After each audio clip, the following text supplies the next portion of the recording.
Hey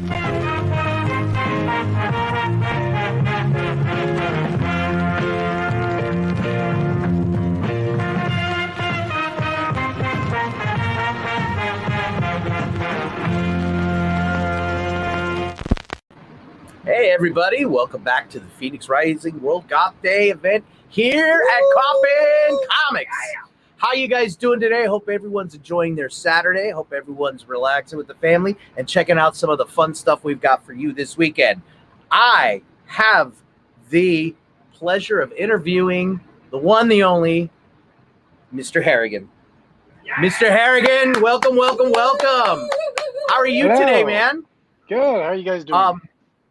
We're doing really good. I just have an announcement to make. As of now, your World Goth Day editions have sold out. Yes. As of now, just before we went live, we just found out David Harrigan's editions have sold out. But we still have 11 by 17 prints that also, look at that image. Bam. It's even bigger than a comic book. It'll look great on the walls. Absolutely stunning. Stunning work you did, man. And I gotta say, when I received the mock-ups of these to do our little shows here, I didn't recognize this as your art. I had to look at the signature because I was like, holy crap, you usually have a certain style in her face and look. This was radically different and way to knock it out of the park, dude. This was amazing. Thank you. Yeah, no, it's when I was there in was it March or April for the artist event, I had a good sit down with Brian and we were talking about just the future, what I'm going to be working on and things like that, and one of the things we talked about was really just branching out and kind of doing different styles and so this was kind of like the next few covers. I'm really kind of branching out and just trying different things and different techniques and things like that. So yeah, I hope people like it. I mean, it's I know some people are used, like I said, like you said, used to be doing things a certain way, but hopefully the people like this new direction I'm going in. It was a very dramatic. I mean, I was truly floored when they're like, "That's David Harrigan." I was like, "That's David Harrigan." Holy cow! It's like you really just. It was like a whole new level of your art that to see that, and bravo, because it's showing that you're really stepping out of your box. It shows in that first piece you've done for us. So yeah, you're definitely on the right path of this. New style you're trying, because this is a very beautiful piece. Thank you. Really love the facial features, the softness. Just you really captured, I believe, a beautiful moment of a very Victorian gothy Lady Death. Stunning. So bravo. Oh, thank you. Yeah. Well, the black and white image was the first one that actually popped into my head when we were talking about ideas and everything, and I knew, I was like, this had to be just very monochrome, black and white, very, very minimal color to really kind of get the feel across that I wanted. And yeah, I was real happy with it. Like I said, a little bit of red in her dress, a little bit of red in her lips, a little bit of red in the eyes, and then that's it.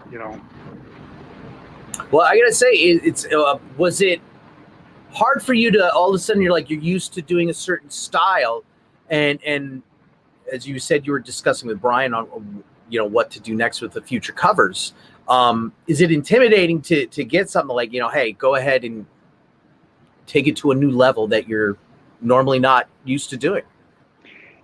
Sometimes it is, but I also really enjoy it. I enjoy challenging myself and just trying to do things that I normally wouldn't do or wouldn't think about doing.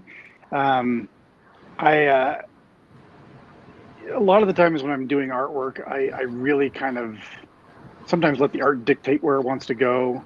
And but yeah, occasionally it's really easy to kind of get into that kind of like rut of, okay, I've got certain steps that I follow to from beginning to end to finish something. And so to break out of that routine and to do different things, creatively. There you go. That's a word. You've been watching the show too much. So one too many punches with the snake. Creatively, it's more stimulating and more exciting. And occasionally, sometimes I'll go down that path and I'll get like stuck because I'm like, okay, I can't figure out how to do this next, and so I have to kind of take a step back. But for the most part, I do think it's really exciting to try new things and try new styles, and I think it keeps me from being artistically stale. Now, I saw on Facebook you did a little homage with Lady Death, and I got to say that was spot on. Do you have that with you to show us? Yeah, actually, give me just a second here. It's right over here. Yeah, this was a really neat what he did. He posted it on Facebook, and I had to stop and check to make sure that was actually David Harrigan drawing that. So this is great. For those who love Mad Magazine back in the day, check this out. Yeah, I did a Don Martin version of Lady Death, and that's kind of like what I'm talking about. Is like just last night I kind of had this like urge to do something like that, and I do my live stream show every Friday night, and I had like some few minutes to kill, and I was like, hell with it, let's just go with it, and that's what I came up with. Perfect. It turned out great. That was pretty good. I did a double take. I was like, oh my God, David did that. So, good job, man. Are you finding now that you're trying to do things, is it really more freeing for you? Because you're like, wow, yeah. Nice. Yeah, no, it's definitely, there's a few things that we've got coming up planned for this year that are definitely going to take me in some different artistic directions, and I think people are going to really dig it, what we got planned. So I'm excited. Good, because I'll tell you what, man, I'll get a shovel and I'll start digging with you. Dig it up, dig it up. Now, how did you get your start in this comic industry? How did you first get your foot in the door, and what type of flaming hoops did you jump through to get here? Let's see. So there was probably two instances of like when I first started actually kind of like cracking the door open. One was I got involved in doing sketch cards for a couple of the comic companies, trading card companies, and that was kind of a way that really helped kind of get my name out there a little bit more, so people were kind of recognizing it. And then a couple of friends that I had, started publishing their own books, and they asked me to do a couple of pieces for them, and just like little pinup interior pieces. And probably the first,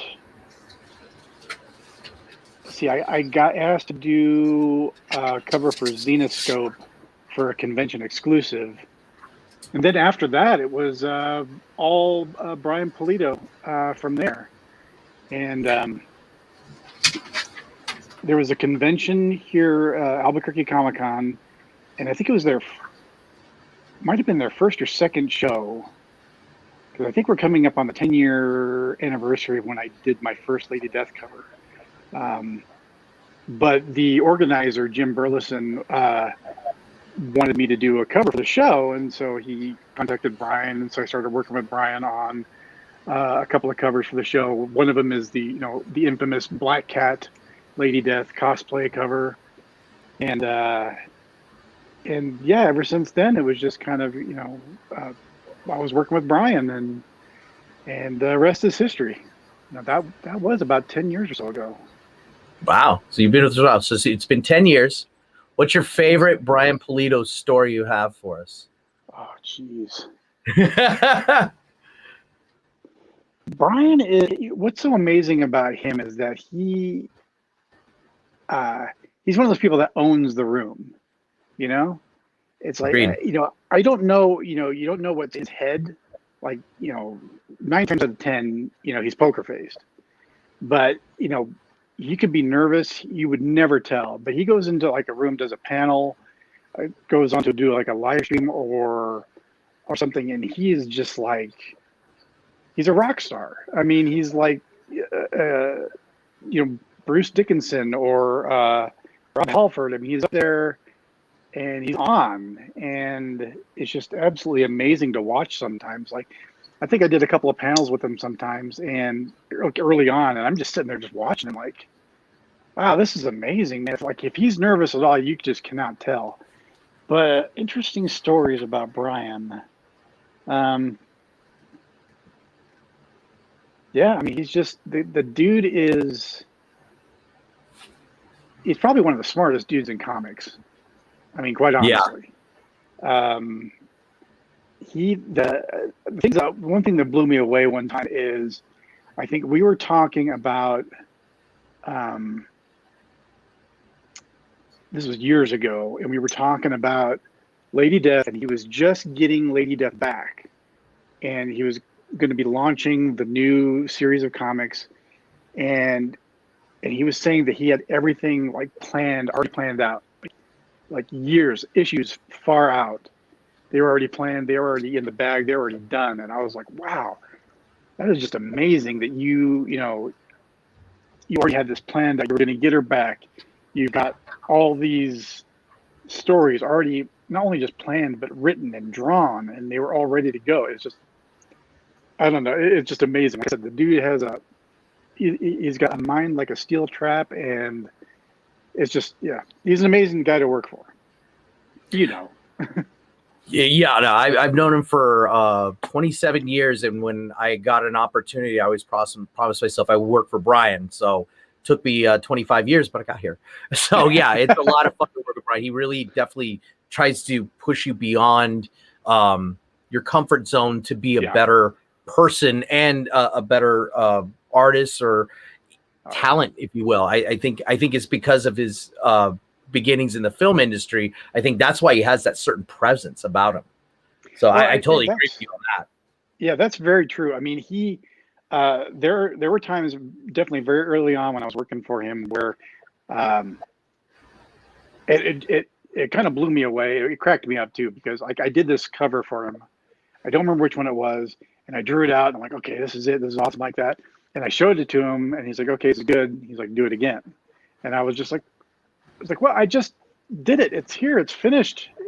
And sure enough, I did it again, and it came out even better. And it was just like it. So ever since then, I have never stuck with like the first version of something I've drawn. I've always like drawn it and then redrawn it, and sometimes a third time redrawn it again. And it usually will come out better every single time I do it. And that's something I learned from him. One of the many things I've learned from him. I call him my Yoda. Now you've done nearly 10 years of covers with us. Artistically, when you're doing a Lady Death cover, a La Muerta cover, and a Hell Witch cover, what is the thought process for each character artistically when you're making those images? Well, first of all, keeping the character, their personality in mind. I mean, that's something I always have to, like Hell Witch is drawn a different way because her personality is much different than Lady Death. And, same thing with La Muerta. So they can't be handled the same way. Like, Hell Witch, I know I can push the envelope a little bit more with her because she's more, what's the word? Provocative, I guess is the word. Mm-hmm. Seductress of sin. So yeah, she's a little bit more over the top. Lady Death, obviously, she still has that sex appeal to her, but she's also more commanding and more dominant. And there's a certain elegance about her.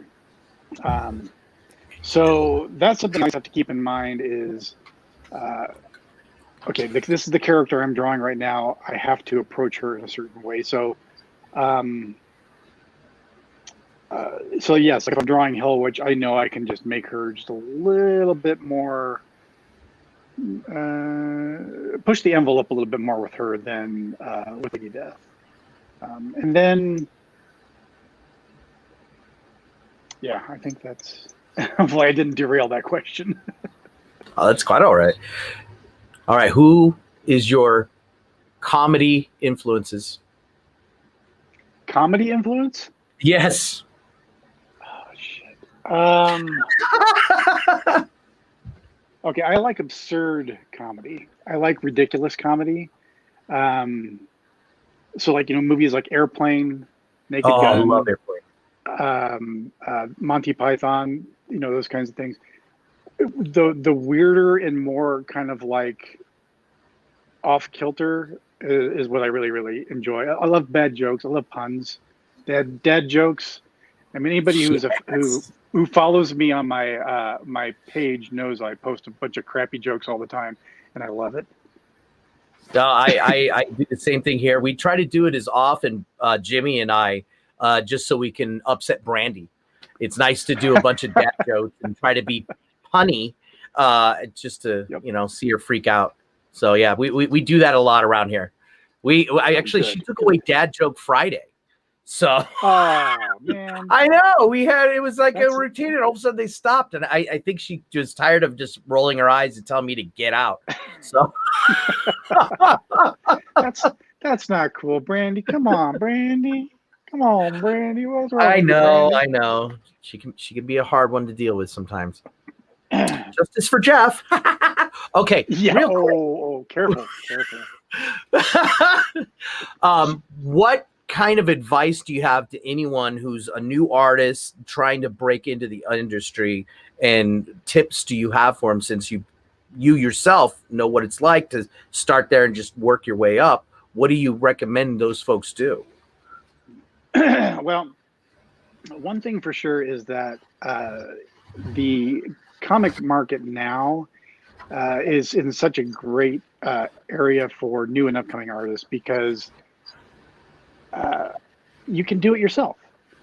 I mean, there's absolutely nothing stopping you right now from saying, "Hey, I'm going to put together my own comic. I'm going to publish it myself. I'm going to distribute it myself, or I'm going to make a web comic." I mean, I was thinking back when I was a kid or like in high school, and trying to make a comic, going to Kinko's and, trying to, print things up and staple them. Of course, they were in black and white. But now, I mean, you can do like full color comics and, send it to Artist Express and, you spend, like 10 or $15 and get a couple of issues and there you go. I mean, it's so easy for an artist now. So, I mean, I guess the question is that the artist would have to ask themselves, what do you want to do? Do you want to work for one of the big industry companies? Do you want to work for independent publishers, or do you want to do something for yourself? I think that going the independent route is always the best choice.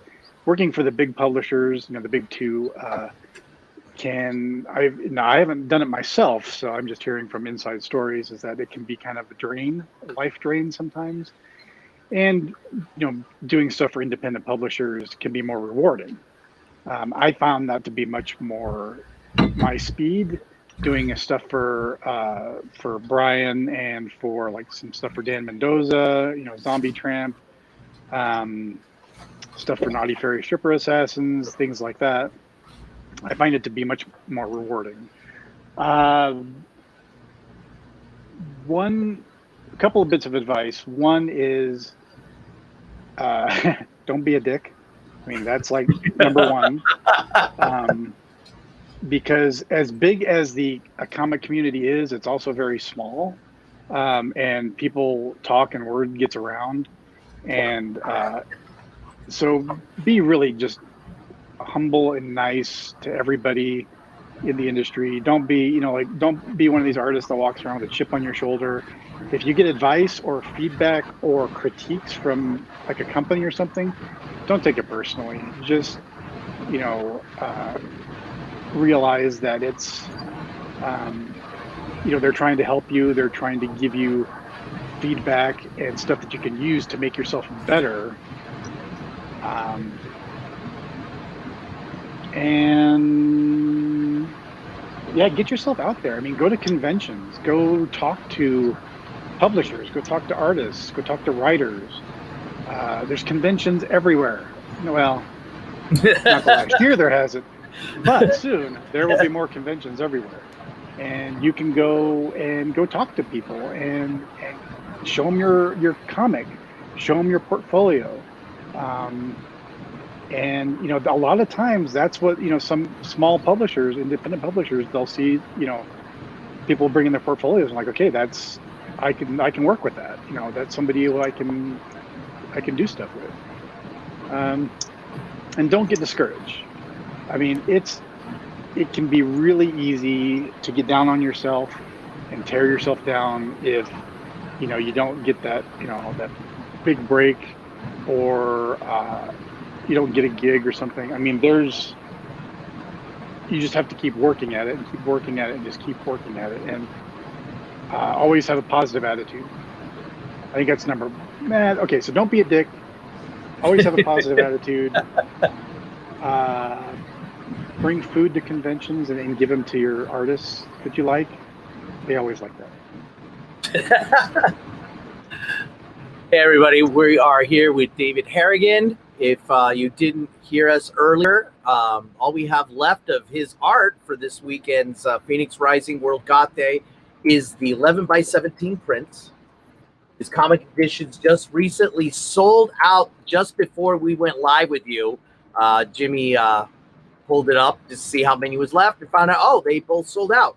So there is still 11x17 prints of these beautiful images that, again, this is a new style David is dropping on y'all. It's stunning. Like I say, I was very flabbergasted the first time I saw it because I did not recognize it as a David Harrigan piece. So he's stepping outside the box and taking his art to a new level. Here is something. Okay, so you had the celebration, was it last year or 2 years ago, with our 100 covers? Do you have any plans when you go past that? Like in the future, is there something you have in mind that you're like, this is what I'm going to do for like maybe my 125th or 150th? Do you have something special in mind since you've done so many covers for the future? Ooh, no. Quick answer to that question, no. I think I've already probably gone past the 125 as far as covers go. But trying to think.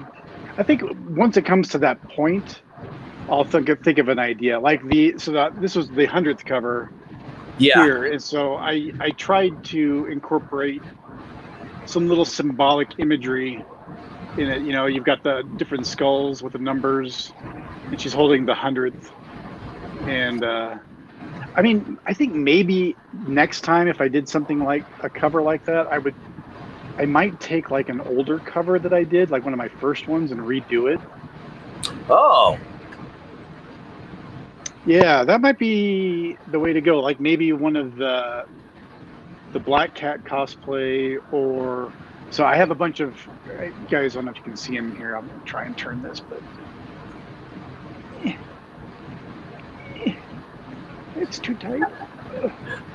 It's funny as you do. I actually have a lot of people ask me about that Black Cat cosplay. I still haven't found one. So yeah, they're hard to find. People are definitely looking for them. Yeah, there we go. The Friday 13th edition, I believe, Centennial. Yeah. So maybe some of the F-13s or something that were really limited. I have a bunch of covers up here. That's why I'm looking up there. So like there was that one I did in the dragon armor. That one might be kind of cool to redo, but something like that. You know, something, just take like a really old one I did, and then just try and reimagine it with. Because I think I've learned a lot and grown a lot as an artist over the past 10 years. So it'd be kind of cool to take an older cover and then just redo it and see how it looks. Now, so you're going to do a whole George Lucas thing, but you're going to take it to a whole nother level. That's right. Yes. We'll have conversations about sand and. Yeah. Yeah, add more walking robots or something like exactly, that. Yes. CGI Jabba robots in there. Jabba the Hutt. She's walking on top of Jabba the Hutt or something. There you go. Yeah, exactly. Stabbing him in the back. There you go. Hey, Oh, there's a homage. next May the 4th. Oh, hey, there you go. Yeah, there we go. You're welcome. Is there any questions? What was that? I owe you and I owe Brandy for the boob cannons remark, and so I'm gonna start writing checks on a daily basis here. You don't need to do that for me, Brandy, maybe, but that's a different story. Do you want to take any questions from any of our viewers right now? Always. Boob cannons. All right, who we got out there? Who we got? Or they'll probably make statements. There you go.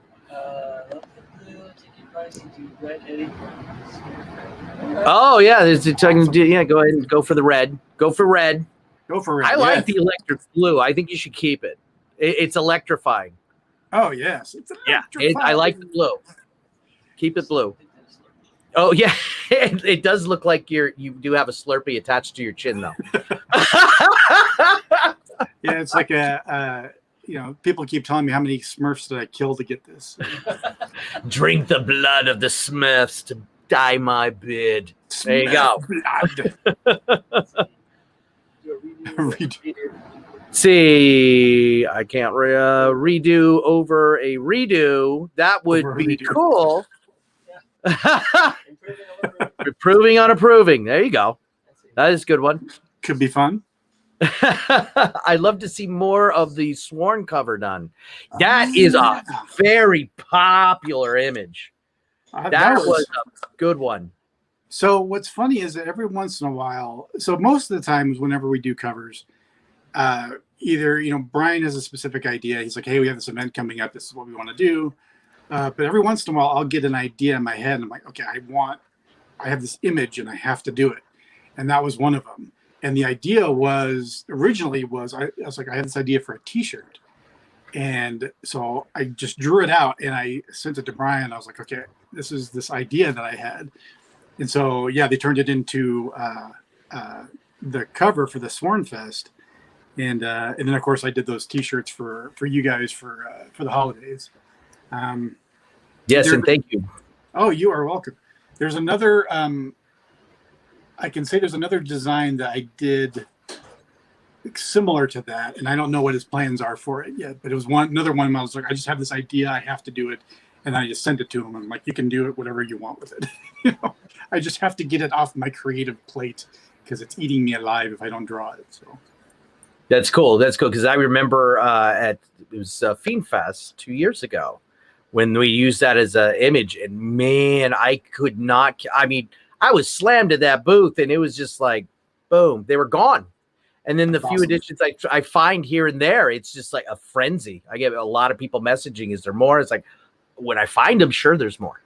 But yeah, that is a very, I'll call it an iconic image here for Coffin. Oh, I thanks, think it man. nails it perfectly. Yes. So, bravo. What do we have here? We love some Harrigan dad jokes. You got any good ones for us? Oh, jeez. I got one for you. Okay, tell me yours. All right. What do they call Mr. Hippie's wife? Mr. Hippie's wife? Yes. Mrs. Hippie? Heck yeah! Yay! It's a good one. I love that one. Okay, so I'll tell you, this is my all-time favorite. My daughter hates this one. What time did the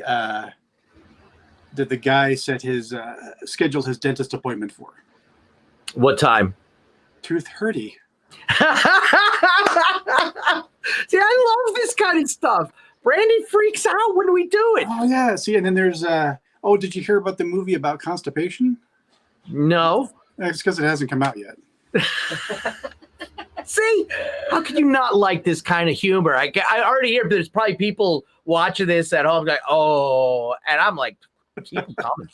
Keep them coming. Yeah, they're great. The best. Yeah, those are the best. It's like they're not offensive. They're just silly and ridiculous. And it's like, I could see my dad telling them. That's a joke my dad would say. Let's see. I keep trying to save. Oh man, I need to wear my glasses.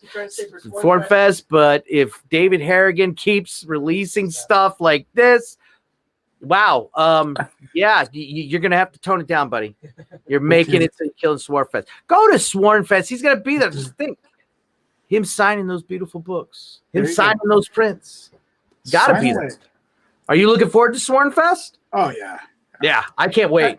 Fiend Fest was absolutely, for those people who did not go to Fiend Fest was an absolutely just earth-shattering experience. It's the only way I can describe it. Imagine, because you go to conventions, but conventions have so many different groups of people that come to them. So you've got, your Marvel fans, your DC fans, your Power Ranger fans and everything. So it's all kind of diluted out a little bit. But at like Fiend Fest, it was just pure concentrated Sworn energy. And it was just wild. It was one of the most amazing things I've ever experienced. So yeah, I'm definitely looking forward to Sworn Fest. Yeah, I've done a lot of cons over the years, and that was the most insanely fun show I had done. And I was busy all the time, but everyone was just, the camaraderie was like nothing I'd ever seen at a show. It was truly amazing. Oh yeah. People were looking out for each other. They were buying stuff for each other. And I mean, somebody gave me this. I think Miguel gave me this. Maybe it was Troy. Gave me my little Lady Death sword letter opener that I have hanging up over here. And yeah, they were looking out for me. Troy, I believe, got me he didn't give it to me, but he was able to secure a piece of Lady Death Stephen Hughes artwork. Nice. That, I got at the show, so that was really cool because I'm a fan too. So, what is it? There's Troy. There's Troy. Hi, Troy. Gidget. Hey, everybody. How was that actually? I didn't know that. Was it to be a fan and then have the creators like, yeah, let's work together? What was that like, being a fan and then finally working for the person that you probably might have thought it wouldn't have happened? Oh, so I will tell you, it probably took me a good 5 years before I was not like completely nervous being around Brian, because I was so starstruck every time, like, seeing him at a show or talking to him, at a con or an email, through email or something like that. I was still like this. I still had that starstruck feeling, because I still couldn't believe that I was doing this, working on a comic that I've, was enjoyed back in the 90s. So yeah, it's very surreal. Also amazing, a little nerve-wracking. I'm not gonna lie, a little nerve-wracking because, when you think, highly of somebody, it's like, not only do you want to make them sure that they're happy and you're doing a good job for them, you also make sure you don't screw things up. All right, here's the big question. It's the year of Deathocalypse. We're coming up to Wargasm. Oh, you're not going to ask me this, are you? Yes, I have to. It's in my contract, and maybe in yours. Team Lady Death, Team Hellwitch. Who's going to win? All right. I'm going to have to go with Lady Death. I mean, I do have a soft spot for Hellwitch because I love Devil Girls, and I like that she's just so randy. She's a randy individual. But I got to go with Hellwitch. I mean Lady Death. Lady Death. Got to go with Lady Death. She's, she's always been number one, and I just don't see how, as of right now, how Hellwitch can come over on top of her. I mean, let me rephrase that. How she can beat her. I think that's okay. With whips and chains. I was thinking of the Rocky Horror Picture though for a second. So in other words, I'm sure Haley's grumbling your name right now. I know Yeah. Sorry, Haley. I'm sorry, but I gotta go. I mean, like I said, I really enjoy Hellwood. She's fun to draw, and but the heart wants what the heart wants. Now, I how do you feel like as a creator hearing that Brian wanted to do something like it? Because I was just like, wow, dude, that's insane. When he first told us the idea, I was like, that's nuts. Oh, I love it. So I actually got to get kind of a quick sneak peek at the latest Lady Death issue that just came out, the Kickstarter, and I was looking at it and I read it and I was like, this is like one of the best ones I think they've done so far, and I think he's really kind of put all these little chess pieces in place, and now everything's just kind of coming together. And in this latest Kickstarter, you really see everything come into place. You see all the pieces starting to fall in, and I love big events like that. And it's just like everything is just that he's been doing these past years, all leading up to this. And no, I'm so stoked for, and I don't know how it's going to end. Don't ask. I don't know what's going to happen. I've often told him, I'm like, I don't want spoilers because I want to read it myself. I know a few things here and there just because I need to be able to draw stuff. But other than that, I like to be kept in the dark so I can enjoy it along with everybody else and read it. But no, it's great. I'm excited. This year is going to be awesome. I totally agree. Now, where can people find you on the internet or online or conventions? Yes. So you can find me on Instagram at Art Assassin. That's my art name. I've had it for about 20 years. So Instagram, Art Assassin. Twitter, you can follow me. I think it's like the True Art Assassin or Real Art Assassin. Facebook, friend me at it's either Real Art Assassin or True Art Assassin. Somebody tried to use my name one time. And then